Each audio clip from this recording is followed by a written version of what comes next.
이재명 대표가 어제 오후 약 4시가 좀 안 된 시각에 무죄 선고를 받고 나오는 사진 준비가 됐죠. 지금 얘기를 했습니다. 마이크 기자들이 소감 한마디 하니까 사필 규정이다. 그리고 진실과 정의의 판결을 내린 사법부에 감사를 드린다고 했고요. 지금 저 표정 딱 손을 들어서 지지자들에게 얘기하는 모습입니다. 검찰에 대한 비판도 상당히 많이 했어요. 여기에 이렇게 국력이 에너지가 소비되는 게 맞느냐. 그 에너지로 산불을 막았어야 된다. 이렇게 얘기했고요. 자, 또 표정 이재명 대표 어제 표정이 내는 거 보면 어떻습니까? 사실 들어갈 때는 제가 볼 때는 약간 긴장한 표정들이 좀 보였었거든요. 근데 확실히 뒤에는 좀 여유로워진 그런 모습도 좀 보였습니다. 먼저 장 소장님 한마디. 난리 났다. 난리 났다. 네. 예. 민주당 난리 났고요. 야. 국민의힘도 난리 났어요. 아, 그러니까 민주당은 신나서 난리 났고 예. 국민의힘은 어떡하지? 걱정 때문에 난리가 났어요. 난리 났다. 그러니까 이재명 대표가 김문기 씨와 관련해서는 뭐 무죄가 나올 거라고 생각했지만 백현동 문제까지 무죄를 줄 줄은 솔직히 몰랐어요. 예. 그래서 국민의힘 쪽에서는 상당히 당황스러워하는 것 같고요. 이재명 대표로서는 걱정했던 2심에서 무죄가 나왔기 때문에 대권 가도에 날개를 달았다. 지금 조기 대선이 벌어지면은 대통령이 될 수 있는 가능성이 99% 아니냐. 가장 큰 장애물을 뛰어넘었다. 예. 그렇게 볼 수밖에 없죠. 99%까지. 솔직히 그냥 100%라고. 100%? 그럼 윤희석 대변인님은 대선이 있는지 어떻게 알아요? 아니 그 조기 대선이 있다면 저는 솔직히 얘기해서 탄핵 관련해서 뭐 법관들이라는 분들을 우리가 존중하고 존경하는 분들도 있으니까 상식선에서 생각하고 있었던 사람입니다. 예. 이재명 대표 2심도 마찬가지로 상식선에서 생각을 했습니다. 뭐 어른 얘기 다 빼고 어떤 행정기관 간의 공문을 주고받는 과정에서 행정행위를 하는데 그 협박으로 느꼈다는 발언이 허위 사실인지 의견 표명인지에 대해서도 나름 50년 넘게 살았으니까 기준이 있는데 어제 2심에서는 그런 결과가 안 나왔어요. 그렇다면 똑같은 시험을 통과해서 똑같은 연수를 받고 똑같은 회사에서 몇십 년을 지냈던 똑같은 분들이 헌법재판소에 계신데 예. 그것 또한 제가 생각하는 이성과 합리적 판단과 거리가 먼 결과가 나올 수도 있겠다. 이 생각을 한 20시간 전부터 했습니다. 그러면 기각이 나올 수도 있다. 충분히 그럴 수 있는 상황이라고 봅니다. 저는 이제부터 법관들의 논리와 경험칙에 대해서 그들의 자유 이렇게 생각합니다. 알겠습니다. 약간 화가 나신 거 아니요. 뭐 비난하고 그럴 건 없어요. 제가 사실 안 봤을 뿐 제 경험칙이 더 맞을 수도 있어요. 알겠습니다. 지금 목동 공연을 마치고 네, 그렇습니다. 조금 전에 도착하신 네. 최 소장님. 예. 일단 뭐 이재명 대표의 내일 어제의 2심 선고 무죄 전원 뭐 전부 무죄라고 하죠. 전부 예. 무죄. 이게 이제 의미하는 바는 그 나머지 이재명 대표가 가지고 있는 사법적인 부담, 재판이 한 4개가 더 있죠. 예. 그 부분도 이번 조기 대선 국면에서는 큰 부담으로서 작용할 수 없는 상황이 됐다. 사실상 조기 대선 국면에서 사법원에서 그를 털었다라고 좀 의견을 둘 수 있겠고요. 예. 저는 뭐 김문규 씨 부분들은 기억 영역이라서 기억력을 어떻게 처벌할 수 있느냐라는 차원에서는 무죄가 나오는 게 맞고 뭐 논란이 좀 있었던 백현동 부분에 있어서는 그래도 일부 유죄가 나오지 않겠느냐라는 예. 예측이었는데 재판부가 굉장히 드라이하게 본 것 같아요. 선거법상 예를 들어서 당시에 그 백현동에 있어서의 어떤 그 국토부의 압박 자체가 협박이라고 얘기한 것들을 허위로 볼 수 있느냐. 근데 이거를 과장되긴 했으나 허위로 보기는 힘들 것 같다. 왜냐면은 심적 부담을 느꼈다는 거잖아요. 그걸 예. 이제 재판부로 본 것 같아요. 특히나 종전부지였던 식품연구원의 부지에서 백현동의 아파트까지 들어서는 그 과정 속에서 국토부가 끊임없이 성남시에 여러 가지 공문과 의견들을 많이 줬단 말이에요. 끊임없이는 그러니까 아니 이게 꽤 세 많이. 차례. 그러니까 세 차례면 꽤 준 거죠. 끊임없이 그래서 그 정도면 꽤 준 거예요. 세 번도 많이 준 거야. 국토부가 용주 형. 형. 아 이거 그는 아니 너무해. 신승철형 왜 그러냐면 제가 모든 팩트를 정리했는데 세 차례. 세 차례를 줬는데 이 세 차례가 조그마한 지자체에서요. 그 거대한 국토부 라는 그 공공기관에서 이렇게 주는 것은요 큰 압박으로 받을 수 있어요. 그렇기 때문에 이거를 협박이라고 주관적 해석을 할 수 있었으나 이걸 허위의 사실은 아니라고 봐서 저는 전부 문제에 대한 법리가 그렇게 뭐 다툴 건 없다. 근데 백현동 관련해서는 좀 상당히 좀 이해할 수 없어요. 왜냐하면 국토부 협박받았다고 한 이유가 뭐냐면은 본인이 결정해가지고 용도 변경을 해줬고 종 상향을 해준 거 아니에요. 그래가지고 김인섭 씨라는 로비스트가 결국에는 70억의 뇌물을 받았다. 그래가지고 정진상 씨가 당시에 이것을 담당하는 공무원에게 잘 좀 봐줘. 이런 것들을 다 대법원에서 유죄로 다 확정 판결했거든요. 그러니까 나는 이걸 불법적으로 하지 않았어. 이걸 나타내기 위해서 국토부에 협박받아가지고 한 거예요. 이런 건데 이걸 원래 민관 공동개발이었는데 민간 개발로 해가지고 민간업자에게 막대한 이익을 준 거잖아요. 거기에 로비스트가 대법원 확정표까지 받았어요. 근데 이 상황을 그냥 단순한 의견 표명이다? 장수현 저희가 왜요? 잠시 말씀을 드리면 요 하나씩 짚어보는 거는 이 뒤에 좀 아, 짚어보려고 그런가요? 했는데 네네. 지금 먼저 짚어봤으니까 그 얘기를 먼저 하도록 하겠습니다. 백현동 얘기를 하고 있으니까 백현동 걸 얘기 저희 준비됐죠? 원래는 제가 김문기 씨를 살짝 골프 친 조작 요걸 좀 하고 들어가려고 했는데 백현동 얘기가 나왔으니까 백현동 얘기를 먼저 하도록 하겠습니다. 백현동이란 건 뭐냐면 성남시 백현동에 이른바 옹벽 아파트가 들어서고 이거는 여기에 대해서도 재판이 이루어지고 있습니다. 이재명 대표와 정진상 배임 등의 혐의로 재판 등이 이루어지고 있고 현재 1심 재판이 진행 중이고 로비스트는 김인섭 씨는 앞서 말씀하신 대로 70억 원의 돈을 받고 이거를 사업을 알선을 했다. 그래서 이미 대법원 유죄가 확정이 됐던 얘기입니다. 관련돼서 이재명 대표의 발언은 어떤 내용이냐면 혹시 저희가 그래픽이 준비가 됐습니까? 네, 제가 어제 뉴스에 나온 그래픽을 잠깐 보면서 말씀을 드리면 방송에서 이렇게 얘기를 했어요. 그러니까 당시에 국토부에서 이거를 하지 않으면 직무유기다. 그러니까 국토부 식품연구원이 지방으로 가는데 그 부지를 다시 매각하든지 개발을 해야 되는데 용도 변경을 하지 않으면 직무유기다라는 걸로 했다. 그래서 어쩔 수 없이 용도 변경을 해줬다라고 방송 인터뷰에서 얘기를 했는데 이재명 대표가 어제 2심은 백현동 발언의 핵심 내용은 국토부 요청으로 어쩔 수 없이 변경한 거다. 그러니까 협박 표현, 국토부한테 협박을 받았다고 했는데 이거는 국토부로부터 받은 상당한 강도의 압박을 과장한 것일 수도 있다라고 얘기했고 허위 사실로 단정하기 어렵다 그랬습니다. 물론 저게 허위 사실일 수 있지만 아닐 가능성도 배제할 수 없기 때문에 본인이 받은 압박이라는 거를 가능성도 배제할 수 없어서 오케이 의심스러우면 피고인의 이익으로라는 형사상의 원칙에 따라서 무죄를 내린다.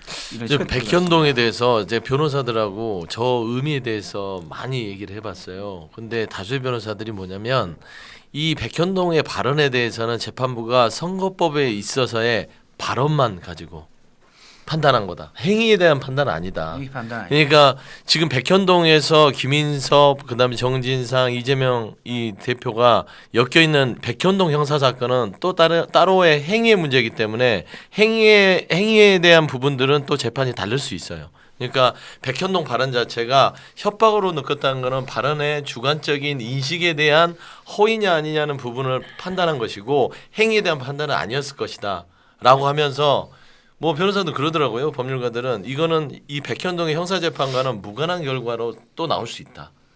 무슨 말씀인지 알잖아요. 그냥 발언으로만 판단을 했다는 거죠. 요거 제가 잠깐 정리해드리면 어제 법원도 2심 재판부도 그 얘기를 했습니다. 그러니까 백현동 재판은 따로 지금 하고 있는데 그리고 로비스트 김인섭 씨가 대법원에서 유죄가 확정 판결 받았는데 김인섭 씨의 판단에서 대법원이 이재명 대표 관련 얘기는 하지 않았기 때문에 그 부분은 일단 빼겠다. 그렇게 얘기를 했고 이재명 대표도 관련돼서 1심 재판이 진행 중입니다. 하지만 허위사실 공표만 관련돼서 안 할 수도 있다라는 것 때문에 했다. 이런 게 이제 2심 재판부의 판단이었어요. 근데 저런 과장된 얘기를 왜 했냐고요. 결국에는 백현동 건이 문제가 되니까 나는 상관이 없어. 그냥 국토부 때문에 한 거야. 그게 거짓말한 거잖아요. 허위사실 유포고 백현동 문제에 대한 법적 책임을 피하기 위해서 저런 거짓말을 한 건데 저것이 문제가 없다라고 얘기를 하면 우리나라 이제 사법 이 판단이 이게 맞는 것이냐 그런 생각이 들어요. 그렇죠. 그러니까 허위사실 유포 같은 경우에 선거에서 보면은 내가 뭐 무슨 정책에 대해서 뭐 예를 들어 국토부로부터 약속받았다 이런 말 한마디로도 날아간단 말이에요. 그럼 그 사람이 내가 약속 받은 것처럼 느꼈어. 이러면 끝나는 얘기입니다. 법리를. 그럼 여기에 무슨 법리가 들어가요? 그 1심은 제가 보니까 1심 판결문하고 어제랑 비교를 해봤는데 1심은 상당히 꼼꼼하게 봤어요. 그러니까 골프 친 거, 또 정확한 워딩에는 내가 골프 쳤다고 조작했어 이게 아닌 거거든요. 그 사진이 마치 골프 친 것처럼 사진이 조작됐다. 정확한 워딩은 그건데 1심 재판부는 판결문에서 그 말을 들으면 사람들은 다 같이 골프 쳤다는 게 조작됐다라고 생각하기 때문에 이 유권자들의 인식에 영향을 미치기 때문에 유죄다라고 봤는데 어제 2심은 다르게 봤고 이것도 백현동 같은 경우도 협박받은 바가 없다가 1심 판결이었는데 공문이 여러 번 왔기 때문에 세 차례 왔기 때문에 압박으로 느낄 수 있다가 2심 판결문이었어요. 그러니까 1심은 엄청나게 엄격하게 이 정도면 죄야라고 본 것 같아요. 2심은 그러니까 좋아요. 아닐 가능성도 있잖아. 아니, 이렇게 본 것 같아요. 저는 좋아요. 저 다 좋아요. 다 이해할 수 있고 사진도 그렇게 말을 할 수 있다고 보는데 사진을 그렇게 그러니까 확대죠. 확대해서 보여준 거를 조작이라는 표현을 썼어요. 재판부가. 그러니까 요새 지금 어제부터 나오는 거가 과태료 우리 받을 때 속도 위반 확대하잖아요. 네. 번호판 낼 필요가 없다. 이런 얘기까지 나오는 거예요. 제가 왜 이 얘기를 드리냐면은 자 제가 아까도 말씀드렸지만 같은 시험을 통과해서 같은 연수원을 통과해서 같은 직장에서 쭉 있었던 사람들의 판단이 한 사람은 1심 재판부에서는 이게 이렇게 보일 수 있다고 얘기를 했고 백현동 관련해서 이거는 공문 몇 번 왔다 갔던 것을 어떻게 협박이라고 보냐. 거기에 법리라는 건 없잖아요. 경험칙으로 생각하는 거잖아요. 자기 생각이잖아요. 여기도 마찬가지잖아요. 이거 협박으로 느꼈을 수도 있어서 의견 표명이야. 사실 확인이 아니야. 이렇게 해버렸단 말이에요. 저는 이제부터 법을 가지고 뭔가 판결을 내린다는 것에 대해서 저의 기준을 좀 낮추겠습니다. 아니 근데, 하나만 더 말씀드릴게요. 국토부 공문을 압박으로 느꼈다라고 하는데 국토부 공문에서는 뭐라고 했냐면 이건 정책 계획이기 때문에 성남시에서 적이 판단해야 할 사항임을 알려드립니다. 이렇게 되어 있어요. 맞아요. 사실상 협조 요청으로 돼 있죠. 그 적의 판단이 뭔지를 알아야 돼요. 적절하고 마땅하게라는 뜻이에요. 예. 이게 어떻게 압박이야? 협박이야 도대체. 당신들이 알아서 해 이거잖아요. 그러니까 우리가 판사가 안 돼서 그래. 그냥 판사분들이 하시는 것에 대해서 존중하고 보자고요. 저도 백현동은 유죄가 나올 걸로 생각을 했는데 네. 방송에서 그렇게 많이 얘기했었고 근데 판사가 의심할 여지 없이 정도까지라고 볼 수는 없다. 그 표현을 썼더라고요. 말장난이죠. 네. 그래서 조금이라도 유리한 거, 불확실한 거는 피고인의 이익으로 간다. 뭐 어려운 라틴어 쓰면서 얘기를 하는데 다 좋습니다. 그러면 그거를 1심 판사는 몰랐냔 말이에요. 1심은 무시해도 되고 2심은 그냥 가고 그러면 보십시오. 1심에서 징역 나온 것이 2심에서 무죄되는 확률이 지난 2년 동안 퍼센티지가 1.7%래요. 1.7%. 예. 알겠습니다. 근데 저는 이제 기본적으로는 이제 우리가 이제 보통 알고 있었던 예상했던 백현동 무죄권은 좀 예외적이긴 한데 판사의 얘기대로 훨씬 더 정치인들의 의사표현의 자유를 좀 신경 썼다. 이렇게 해석이 돼요. 그리고 1심과 2심을 보면 사실은 2심은 대등재판부잖아요. 부장판사 3명이 얘기하는 거거든요. 아마 자기들끼리 의견을 조율을 해서 나왔기 때문에 1심보다는 좀 더 법관들의 고른 의견이 반영되지 않았을까? 사실 그런 생각을 해요. 그리고 어쨌든 3심에서 뭐 어제 검찰이 항고를 했기 때문에 3심에서 다뤄질 것으로 충분히 보입니다. 대신 이제 허위사실 공표죄만 놓고 본다면 저는 사실 그런 생각도 들어요. 그러니까 누구는 빠져나가고 누구는 아예 검찰이 걸지도 않고 누구는 걸면 걸리고 그래서 사실 이런 게 더 명확한 기준을 좀 세울 필요가 있지 않냐 이런 생각도 좀 듭니다. 그러니까 예를 들어서 지금까지도 사실 유죄 판결 받은 것도 대부분 예를 들어서 뭐 선거 관련 서류에 전과나 학력이나 경력을 아예 허위로 적는다. 이런 게 주로 유죄가 나왔다고 그러더라고요. 대부분이.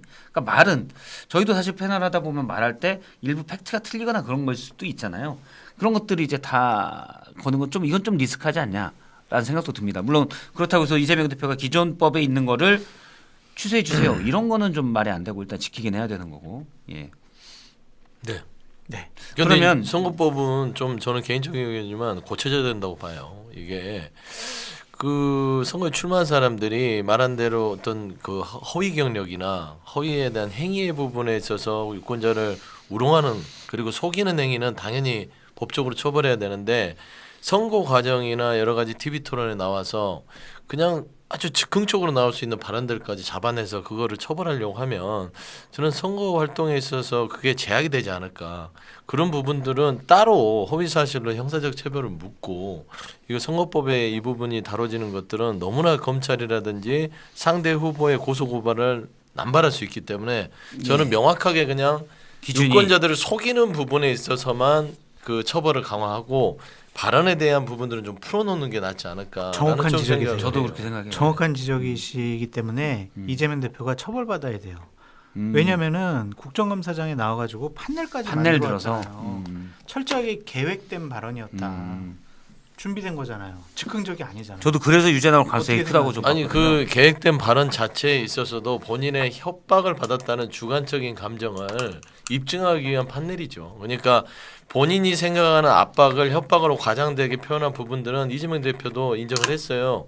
그다음에 고문 자체를 본인이 잘못 본 부분도 있다라고 인정을 했기 때문에 아마 재판부가 그런 인정하는 부분에 있어서의 주관적 판단을 네. 그냥 이걸 압박을 협박을 하고 너무 엄살던 거 아니야? 라는 걸 가지고 처벌하는 거는 좀 무리하다. 특히나 낙선자였잖아요. 이재명 대표가. 낙선자에 대한 또 선거법에 대한 여러 가지 검찰의 무리한 기소들도 좀 판단되지 않았을까. 저는 개인적으로 그렇게 생각해요. 좀 거기에서 왜냐면 법이 느슨해서 누구는 걸리고 누구는 안 걸리고 이번에도 1심은 엄격하게 봐서 유죄 그것도 징역형을 때리고 2심은 아니야 이 정도는 봐줘야지 똑같은 사실을 가지고 무죄를 또 내놓고 그러니까. 이거는 좀 전 잘못된 것 같아요. 그래서 아주 제한적으로 몇몇만 딱 해서 이거는 무조건 유죄다.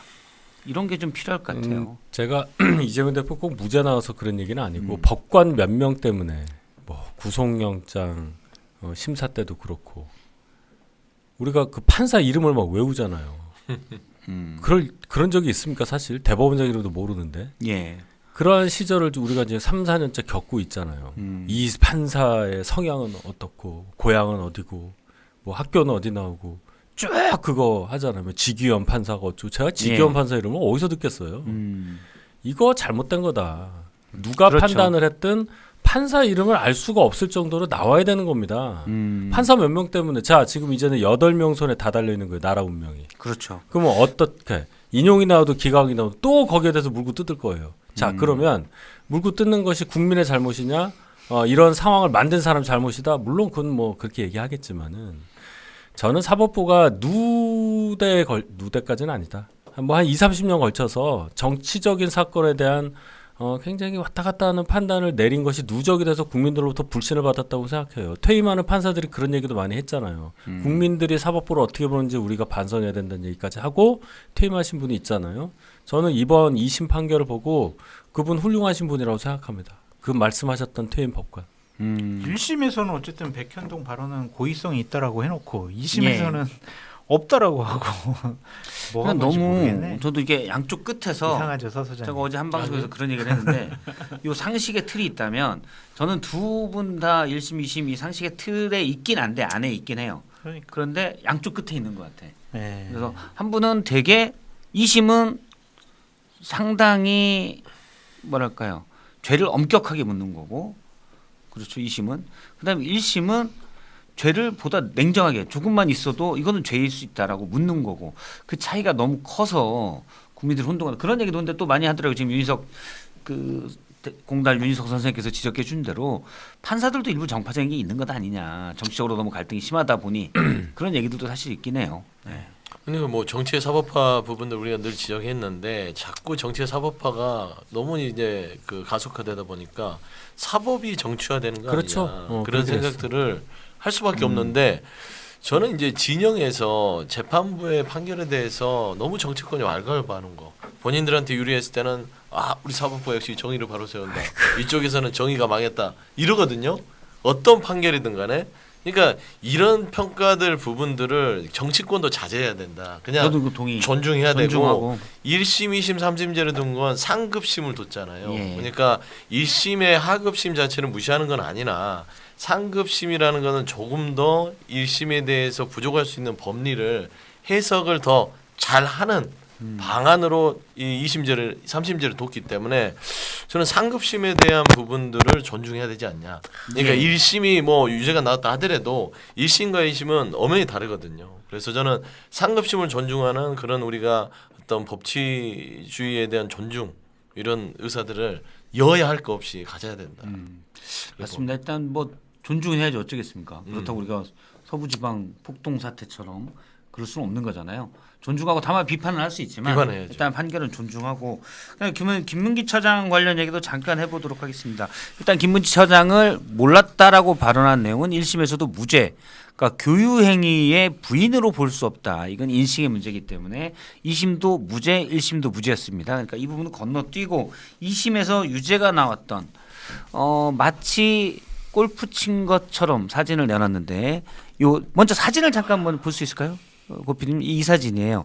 이게 이제 당시 국민의힘에서 이재명 대표가 김문기 몰랐다라고 하니까 김문기 씨는 성남 도시개발공사의 개발사업 처장이었는데 스스로 극단적인 선택을 한 바 있죠. 그 뒤에 얘기가 된 게 몰랐다고 하니 자 이래도 몰랐냐. 호주 그 전에 몇 년 전에 호주 골프 여행 가서 출장 가서 같이 골프를 쳤다는데 지금 이재명 대표 뒤에 있는 분입니다. 그러면서 제출한 사진이에요.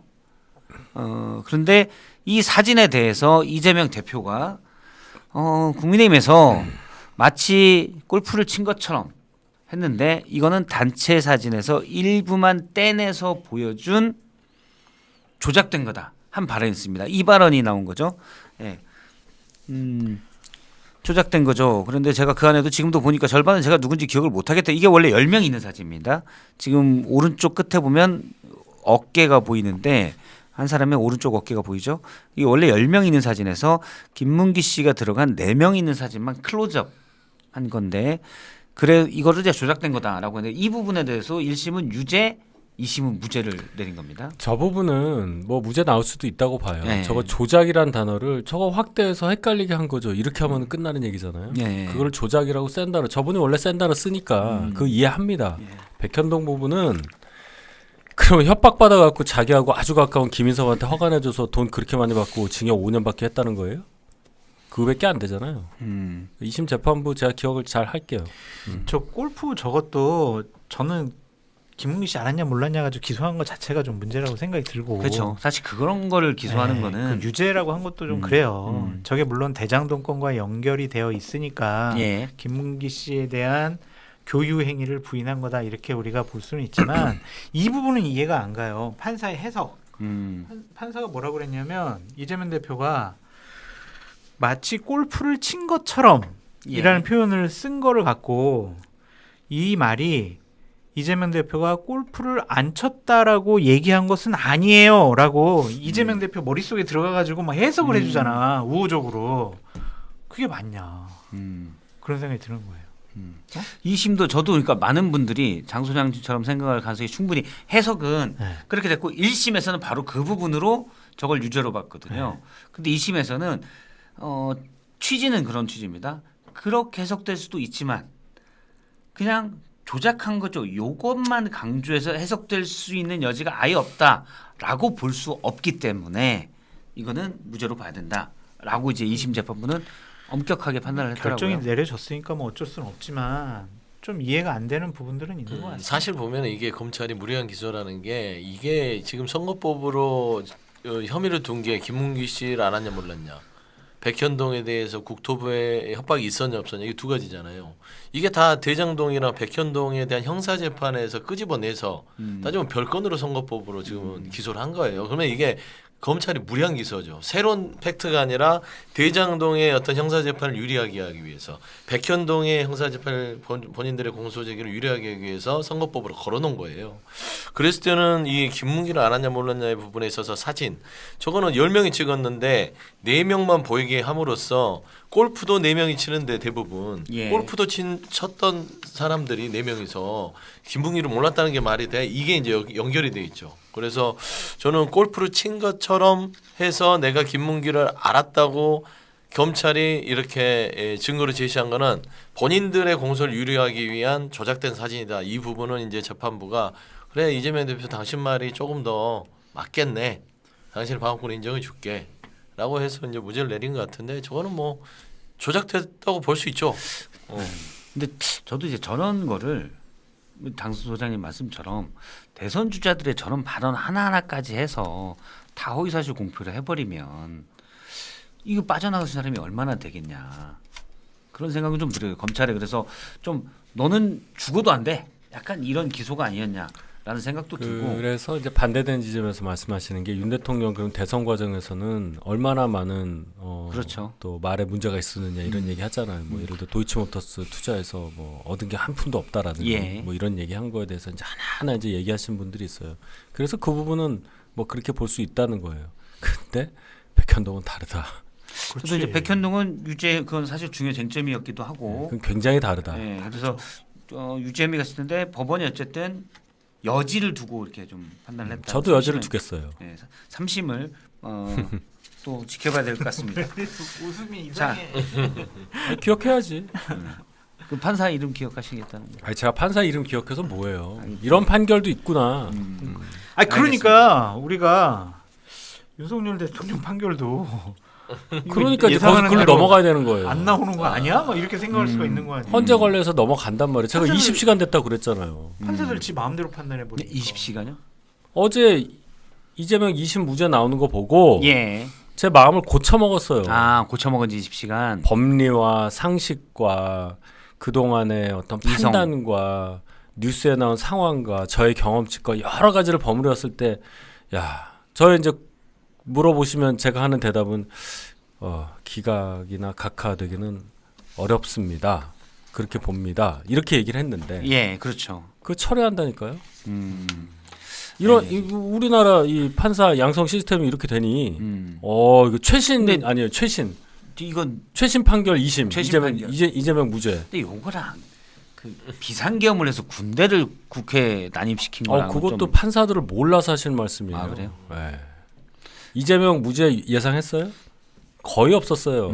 저도 거의 뭐 유죄라고 없었어요. 정파를 저는 계속 떠나서. 뭐라고 했냐면 다 백현동은 유죄지만 그렇죠. 하지만 검찰의 선택적 기소 이건 이제 법하고는 관련이 없는 얘기인데 그렇죠. 검찰의 선택적 기소나 정치적 그건 기소라는 비판할 걸 수 있지. 감안하면 예. 유죄지만 사실은 피선거권에 해당되지 않게끔 하는 게 맞지 않느냐 1심 예. 재판 때 제가 그렇게 얘기를 해왔어요. 예, 그렇죠. 예. 똑같습니다. 저하고 박성태 저 실장님하고는 정치적으로 보면 많이 생각이 다른 부분이 있는데도 일치하잖아요, 거기에 대해서. 예. 근데 완전히 다른 게 나오니까 헌재에 대해서도 저는 그렇게 바라보는 게 합리적이었구나. 제가 너무 세상을 몰랐구나. 그런 생각을 했습니다. 이제 어제. 이재명 대표의 재판의 결과 무죄와 윤석열 대통령이 하는 행위는 너무나 다르죠. 그러니까 차라리 뭐 나경원 뭐 의원의 지난번에 이제 빠루 사건 때문에 예. 재판이 안 되고 있는데 나경원 의원의 재판에서의 뭐 선거 결과 부분들을 서로 비교한다면 견줄 수 있어요. 그냥 한 개인의 정치인 정치로. 이재명 대표도 유력한 그냥 대권 후보일 뿐이지 대통령도 아닐 뿐더러 한 개인의 정치인일 뿐이에요. 정치인에 대한 선거법에 대해서 무죄가 나왔는데 내란 행위의 혐의를 받아서 지금 어마어마한 일을 저지른 윤석열 대통령의 법리적 판단을 비교한다는 게 그냥 좀 화가 날 수는 있어요. 왜냐하면 이재명 대표가 마땅히 유죄를 받아서 뭔가 사법 리스크에 책임을 져야 되는데 그 부분의 감정적인 부분과 이 윤석열 대통령의 포고령 한 장만 가지고도 이거를 절대 뒤집을 수 없는 상황인데 이거를 또 뭐 기각과 각하를 우리가 또 예측하고 그거를 뭐 입장을 바꾼다 저는 조금은 이게 합리적이고 제 논리적으로는 맞지 말씀은 않다. 그건 아니에요. 제가 이제 이재명 2심을 보고 야 뭐 이럴 수가 있어. 나 되게 화가 나. 이 뜻이 아니고요. 야, 법관들이 항상 저는 법을 전공 안 했으니까 제가 모르는 법리라는 게 있고 거기서 통용되는 어떤 논리들이 있고 이런 게 있는데 내가 그거 모르니까 이게 블랙박스고 여길 통과하니까 요렇게도 되는구나 생각을 했었는데 그런 게 없더라는 거예요. 보니까. 그렇기 때문에 재량이라고 이걸 표현을 한다면 블랙박스를 엄청나게 재량이 크구나. 그럼 헌재에서도 분명히 그렇게 나올 가능성이 크겠구나. 근데 어제 제가 한 방송에서 이렇게 이걸로 비교를 했는데 이게 상식의 세계다. 우리가 만든 이성과 상식과 합리의 세계다. 그러면 1심 무죄는 요 정도에 있어요. 끝에. 1심 유죄. 유죄. 상당히 너무 엄격하게 본 거예요. 요쪽. 네, 좀 엄격하게. 이 정도면 무조건 뭐 유죄 때리고 죄인 아니야? 엄격하게 본 거고. 상당히 2심 무죄는 이쪽. 상당히 이 정도는 봐줘야 되는 거 아니야? 이쪽 상당히. 이게 이제 상식 안에 전 테두리 있다고 봐요. 양쪽 다 이해는 돼요. 근데 지겸 부장판사가 그냥 내놨다. 저는 한 요 정도에 있는 것 같아요. 이건 상식에 좀 벗어나 있는. 구속 취소. 나를 시로 계산해 가지고 한 거. 심우정은요? 예? 심우정. 심우정은 요 정도 있어요. 요 정도 하면 팔이 짧으시네. 요 정도 있지. 요 정도. 상식이 아주 벗어난 거예요. 근데 여기서 만약에 윤석열 탄핵이 기각된다? 그럼 장 소장님의 오른쪽 200m 정도에 있는 거예요. 그렇게 저는 인식을 해요. 물리적으로 그게 이제 한강 작가가 얘기했던 이 윤석열 대통령의 파면은 보편적 가치를 지키는 거다라고 그런 얘기를 어려운 하잖아요. 말 쓸 필요가 그냥 없다니까요. 보편적 가치라는 게 국민들 그냥 봐도 이건 제가 어려운 말 쓰는 게 아니라 한강 작가가 썼던 보편적 가치라는 거는 우리가 누구나 인식할 수 있는 거라니까요. 이재명 대표의 이런 무죄 정도는 그 누구나 1.7% 안에 있는 확률이 맞아떨어진 것뿐이고 윤석열 대통령의 기각각하는 대한민국이 가지고 있는 국민의 보편적 가치를 깨버리는 결정이라서 저는 그래서 자꾸 이거를 비교를 왜 하지? 물론 그러니까 국민님도 지금 좀 이렇게 황당하고 조금 이렇게 이 예측 불허의 일을 당해서 이거 좀 우왕좌왕할 수도 있고 화도 날 수 있고 뭐 이런 느낌은 알겠는데 소장님 기각과 각하 비교할 건 아니다. 제 그 뜻이 아니에요. 1.7과 그럼 0.001 사이를 우리가 지금 봐야 되는 상황이라면 그거 어쨌든 비교하는 건 아닌 것 같고 그건 아니잖아. 좋은 댓글 하나 나왔어요. 뭐 상식의 스펙트럼을 놓게 박성태 팔이 짧다. 팔 짧아. 아니 그 떴다고 나왔어요.